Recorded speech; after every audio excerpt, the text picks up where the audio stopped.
Hi guys! Good morning! For today, meron tayong parcel na dumating. At kailangan natin i-unbox. Aray ko. Kumuha akong gunting. Kumuha ako pang bukas. So, kailangan natin siyang i-unbox kasi sa susunod, mauubos ko na. Wala pa akong nagiging memories ng binili ko. Kaya naman, that's okay and yes. Actually, ang binili ko dalawa. Yung isa 5-in-1 mixed dried fruit. 5 yun daw na fruits. Pero di ko alam kung ano yung mga yun. Tapos yung isa binili ko ay chewy sugar yellow peach. Ang liit lang. Ito na. This is the moment of truth. So ito yung yellow peach. Masarap kaya to. Taste test natin. Tapos ito yung ang ganda ng packaging. Oh. Ganyan lang yan, pero ang mahal nito. Bili ko dito sa dalawa is 362. Good for 2. Tapos tag 200 gram. Ito namang isa is 112. Hindi ko alam kung goods na siya, pero tikman natin. Unahin natin ito. Dried yellow peach. So, meron siyang resealable yan. Ito. Parang maliliit yung loob niya. Nakakapa ako. Lakas ng hangin dito. Kasi, nagpa-fun ako eh. This is it. Para siyang mangga. But this is peach. Thank you, Lord.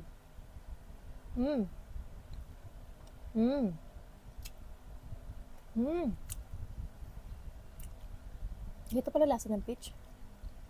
Sarap. Kunti lang naman na. Siguro mga 1, 2. Labas na natin kung may labas. Yun ito. 4 dun sa loob. 4, 5, 6, 7, 8 siya. 11 pieces. So, 10 piraso isa. Ha? Isa pa. Last one. Matamis eh.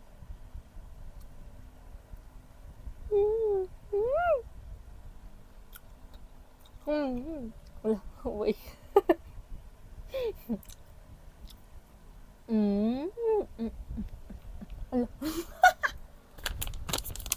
Tawagan natin. Patikan natin sa asawa natin. Nagbiyahe pa siya Powerland eh. Bagay ng gamit namin. Tapasok na kasi ako sa Wednesday, August 6. And today is August 4. Oh!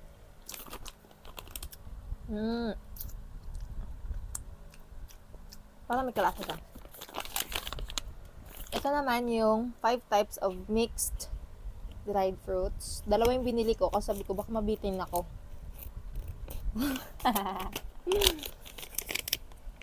Resealable din yung kanyang pack. And ang konti din ng laman. Ano ba yan? Ilang piraso ba to? Wait lang. So yun, kumuha muna ako ng plato. Lagyan natin siya sa plato. Ayun na, wala na laman. Naubos na. Ilang kagata lang pala ito. This is the mango from Vietnam. Tikman ko na yung ganito eh.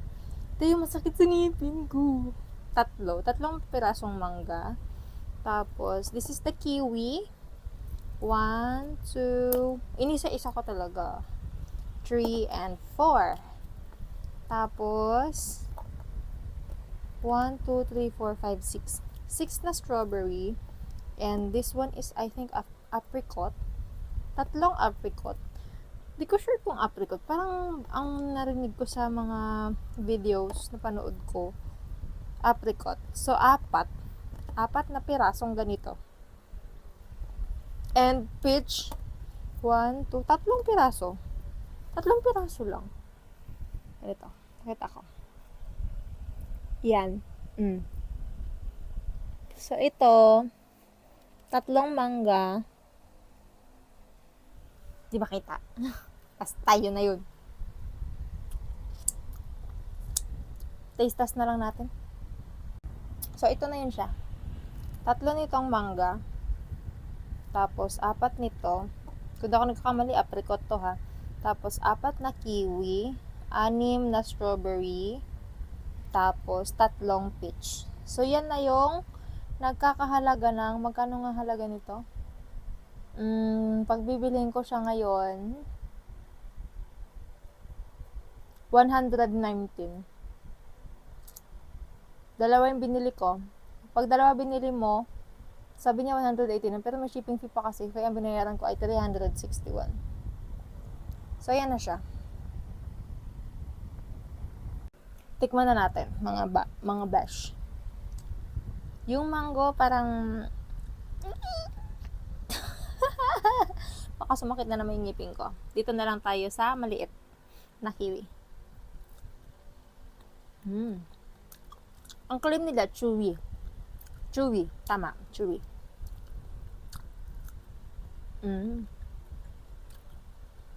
Chewy and sugary siya. Actually, hindi na siya hindi na siya yung talagang natural. Process na siya kahit paano kasi matamis na Kasi ang original na kiwi may asim. Yung tikman ko. Strawberry.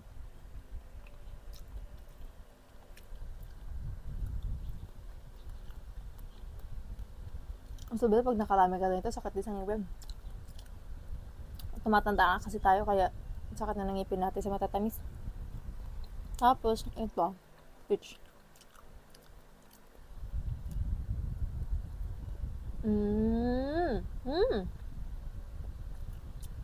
Nakain na ako nito kanina.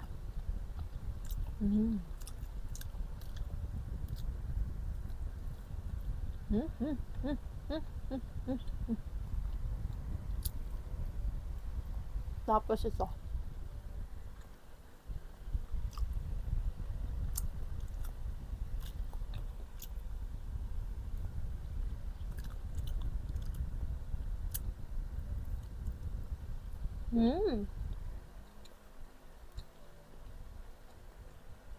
Iba yung lasa niya.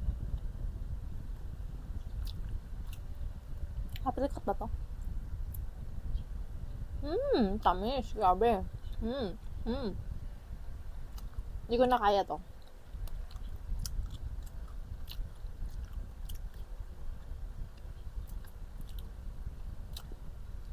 Kagat na lang tayo for the content.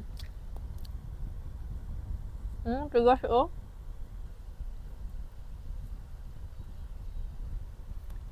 Uy.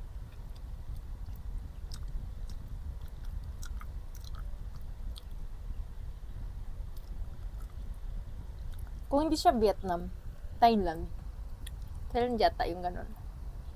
Basta, ang mangga kasi ng ibang bansa daw, hindi maaasim. Unlike sa Pilipinas, meron tayong maasim na mangga, kagaya ng Mampalang. Tsaka yung mga hilaw na mga manggang kalabaw. Ito sa kanila hindi maasim.